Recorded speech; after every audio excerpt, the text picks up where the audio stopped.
നമസ്കാരം. V D സർക്കാർ BJP സർക്കാരോ? സംശയം തോന്നിയാൽ കുറ്റം പറയാനാകില്ലെന്നേ. സംഘപരിവാർ അജണ്ടകൾ നടപ്പിലാക്കുന്നതിൽ UDF സർക്കാർ എടുക്കുന്ന ഓവർ ടൈം പണി നമ്മളൊക്കെ കണ്ടുകൊണ്ടിരിക്കുകയാണ്. സ്വാതന്ത്ര്യ ദിനാഘോഷ വേളയിൽ വന്ദേ മാതരം പൂർണ്ണമായും ആലപിക്കണമെന്ന സംസ്ഥാന സർക്കാർ ഉത്തരവ് ഇതിന്റെ ഭാഗമാണ്. UDF സംഘപരിവാറിന് വേണ്ടിയാണ് ഭരിക്കുന്നതെന്ന് പകൽ വെളിച്ചത്തിൽ വ്യക്തമാക്കുന്നതാണ് വന്ദേ മാതരം സ്വാതന്ത്ര്യ ദിനാഘോഷത്തിൽ പൂർണ്ണമായും ആലപിക്കാനുള്ള ചീഫ് സെക്രട്ടറിയുടെ ഉത്തരവ് എന്നാണ് ഞാൻ വിലയിരുത്തുന്നത്. സംസ്ഥാന സർക്കാരിനാണ് ഈ ഉത്തരവിന്റെ ഉത്തരവാദിത്വം. ഏതെങ്കിലും ഉദ്യോഗസ്ഥനെ പഴിച്ച് രക്ഷപ്പെടാനാകില്ല എന്ന് ഇനിയെങ്കിലും ഒക്കെ വി ഡി സതീശന്റെ മന്ത്രിമാരും ഒക്കെ ഒന്ന് മനസ്സിലാക്കേണ്ടതുണ്ട്.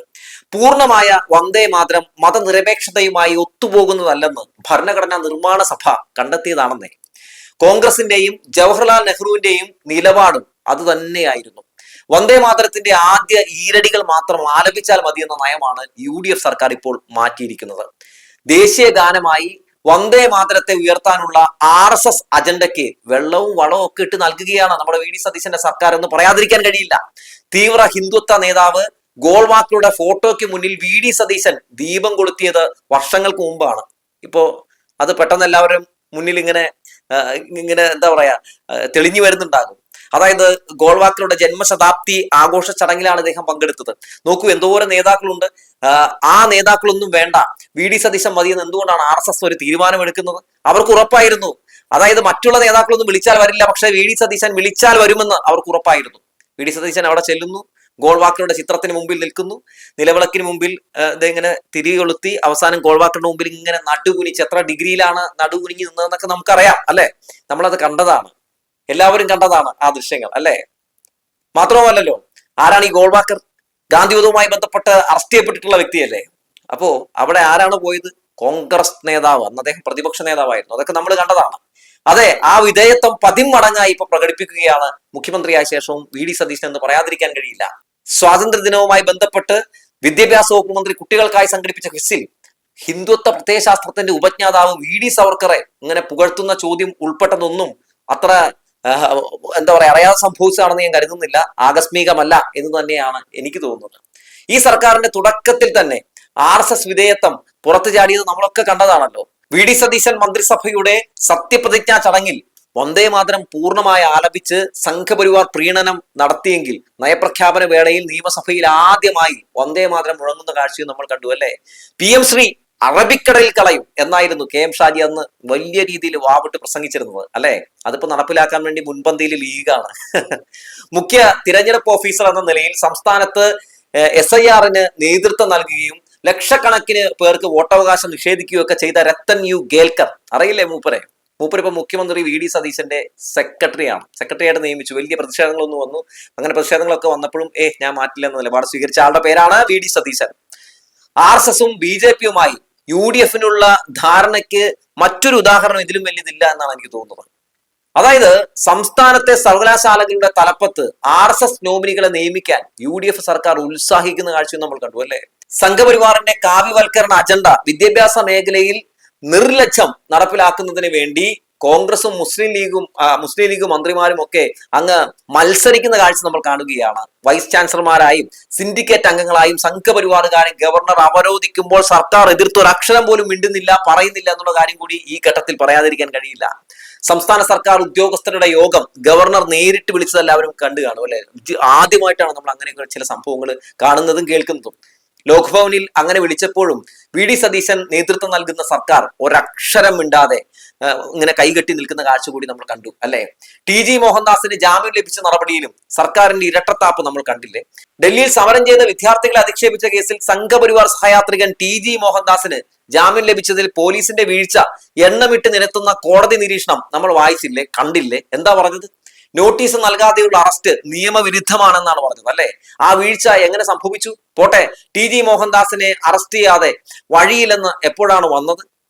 അതായത് നിലവിൽ TG മോഹൻദാസ് എന്താണ് പറഞ്ഞത്? അതായത് ജന്തർമന്ദറിൽ ഈ നീറ്റ് പരീക്ഷാ പേപ്പർ ചോർച്ചയുമായി ബന്ധപ്പെട്ട് സമരം ചെയ്യുന്ന പെൺകുട്ടികളൊക്കെ ബലാത്സംഗം ഇഷ്ടപ്പെടുന്നവരാണ് എന്ന് ആദ്യം അദ്ദേഹം പറഞ്ഞു. അതിൽ വേണമെങ്കിൽ സ്വമേധയാ കേസെടുക്കാമായിരുന്നു, പക്ഷെ അതിൽ ഇപ്പോഴും കേസെടുത്തില്ല, അന്നും കേസെടുത്തില്ല. രണ്ടാമത്തെ കാര്യം എന്താണ് പറഞ്ഞത്?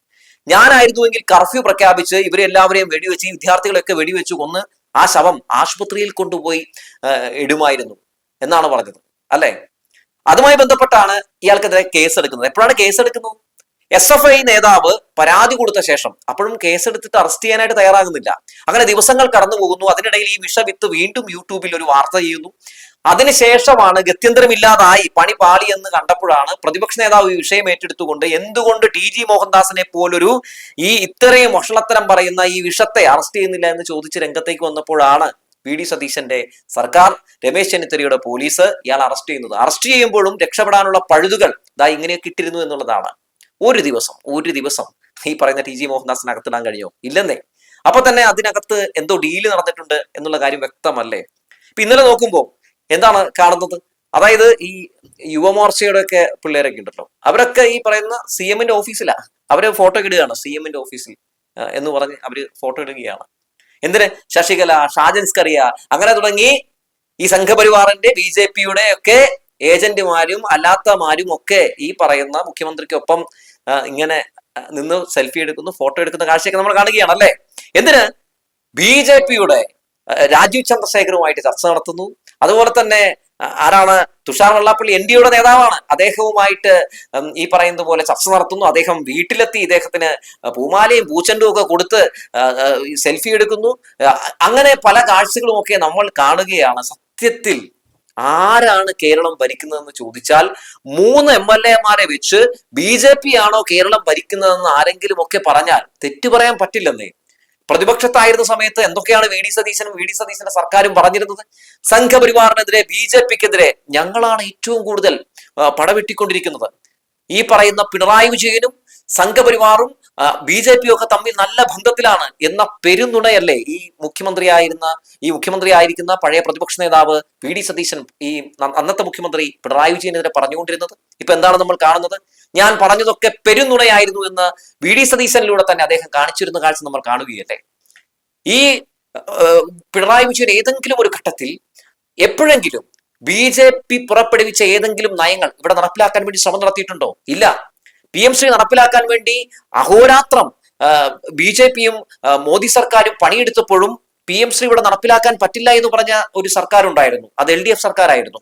മഹാത്മാഗാന്ധി ഓട്ടോറിക്ഷ ഇടിച്ചല്ല മരിച്ചതെന്നും മഹാത്മാഗാന്ധിയെ വെടിവെച്ചു കൊന്നതാണെന്നും മഹാത്മാഗാന്ധിയെ വെടിവെച്ചു കൊന്നത് ഗോഡ്സെയാണെന്നും ഗോഡ്സയെ പറ്റിയും പിള്ളേര് പഠിക്കണമെന്നും എന്നാലാണ് RSS എന്ന് പറയുന്ന ആ ഒരു തീവ്ര സംഘടനയെ പറ്റി കുട്ടികൾ മനസ്സിലാക്കുകയുള്ളൂ എന്നും എന്നാൽ മാത്രമേ അത്തരം RSS പോലുള്ള ഈ തീവ്ര ഈ ഹിന്ദുത്വ വാദികളെ തിരിച്ചറിയാൻ കഴിയുകയുള്ളൂ എന്നും ഒക്കെ എന്തായാലും ഈ പറയുന്ന പിണറായി വിജയൻ നിലപാടെടുത്തു കേട്ടോ. അതുകൊണ്ട് ഇവിടെ ഈ പറയുന്നത് പോലെ PMC നടപ്പിലാക്കാൻ വേണ്ടി ശ്രമം നടത്തിയില്ല. പക്ഷേ ഈ സർക്കാർ ഇപ്പോൾ അതിനുവേണ്ടി ഓടി നടക്കുകയാണ്. അങ്ങനെ എത്രയോ സംഭവങ്ങൾ.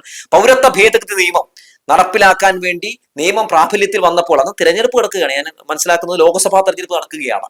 കേരളത്തിന്റെ മുഖ്യമന്ത്രി പറയുന്നു അതിവിടെ നടപ്പിലാക്കാൻ പറ്റില്ല എന്ന്. നമ്മളത് കേട്ടു അല്ലെ? അങ്ങനെ ഈ നാട്ടിലെ എല്ലാ ജനങ്ങളെയും ബാധിക്കുന്ന, അല്ലെങ്കിൽ ഈ നാടിനെ ഭിന്നിപ്പിക്കാൻ വേണ്ടി പല രീതിയിലുള്ള, അല്ലെങ്കിൽ ഈ നാട്ടിലെ പല രീതിയിൽ മതപരമായി പലരെയും ഭിന്നിപ്പിക്കാൻ വേണ്ടി പല രീതിയിലുള്ള ശ്രമം നടത്തുന്നവരെ ഒക്കെ ചെറുക്കുന്ന ഒരു സർക്കാരിനെ നമ്മൾ കണ്ടുവല്ലേ? ഷാജൻസ്കറി അടക്കമുള്ള ആളുകളെയൊക്കെ തൂക്കിപ്പിടിച്ച് അകത്തിട്ടത് പിണറായി വിജയന്റെ കാലഘട്ടത്തിലാണ് കേട്ടോ. അദ്ദേഹം ആഭ്യന്തര വകുപ്പ് മന്ത്രിയായിരുന്ന സമയത്താണ്. സെൻകുമാർ, ശശികല, അതുപോലെ തന്നെ PC ജോർജ്, അങ്ങനെ എത്രയോ ആളുകൾ ഈ പറയുന്ന പിണറായി വിജയന്റെ വർഗീയതയ്ക്ക് എതിരെയുള്ള നിലപാടുകൾ കണ്ടു. അതിന്റെ നല്ല രീതിയിൽ തന്നെ ആ മുന കൊണ്ട് പരിക്കേറ്റവരാണ് ഇവരൊക്കെ അല്ലെ? പക്ഷേ ഈ കാലഘട്ടത്തിൽ എന്താണ് കാണുന്നത്? എന്തൊക്കെയാണ് ഈ കൊച്ചു കേരളത്തിൽ നടക്കുന്നത്? VD സതീശൻ സർക്കാർ സത്യത്തിൽ സംഘപരിവാറിനും BJP-ക്കും വലിയ രീതിയിൽ തന്നെ കുഴലൂതിക്കൊണ്ടിരിക്കുകയാണ്. ഇന്നലെ കഴിഞ്ഞ ദിവസം BJP-യുടെ സംസ്ഥാന സെക്രട്ടറി പറയുന്നു അധികം വൈകാതെ VD സതീശനും BJP-യിലേക്ക് വരുമെന്ന്.